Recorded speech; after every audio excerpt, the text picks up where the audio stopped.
Paghahanap ng epektibong solusyon sa Montreal housing crisis ang sentro sa panel discussion na pinangunahan ng ilang estudyante at grupo kabilang ang mga Pilipino sa Concordia University. Ang detalye sa report ni Kisha Balatpat. Isang panel ang isinagawa sa Concordia University Miyerkules na pinamagatang Homes or Hostility na layong pag-usapan ang mga isyu ng pabahay sa Montreal at mga posibleng solusyon dito. We wanted to highlight that Montreal's cohabitation issues, they're not these random, superficial conflicts. Instead, they represent fundamental inequities in housing, accessing public space, and decision-making. And those are issues that affect all of us. And we really wanted to create a panel that confronts these issues head-on. Kabilang ang Pilipinong estudyante na si John Marvin Reyes sa mga nag-organisa ng diskusyon. Aniya, layon nilang baguhin ang pagtingin ng publiko sa mga nakakaranas ng homelessness at labanan ng stigmang nakapaloob dito. Lagi tayong sinisisi, hindi lamang Pilipino pero I'm talking about more on the broader immigrant communities. We are blamed, actually we are being scapegoated for the issue of housing crisis, and ito yung aming hungon na pag-usapan ngayon that we wanna break that stigma that we are not the reason why the housing crisis extend. It is something na nangyayari na before pa tayo dumating dito sa Montreal.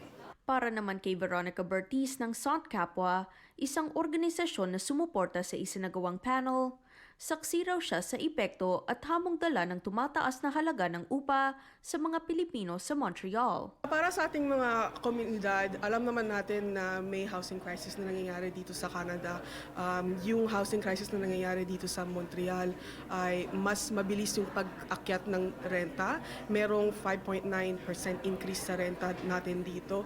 So mahirap mag-catch up at kailangan din nating isipin yung mga matatanda sa atin na may fixed income sila. So saan nila hahanapin yung extra budget para i-cover yung renta nila? Ayon sa isang panelist, pagtatayo ng dagdag na pabahay ang karaniwang naririnig na tugon sa krisis.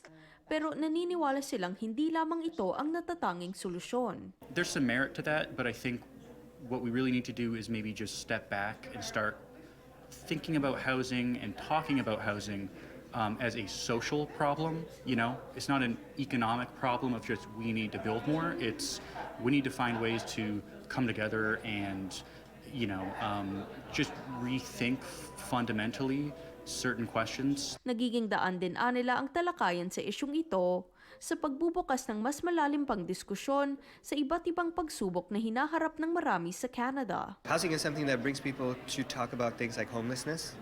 It brings people to talk about things like immigration.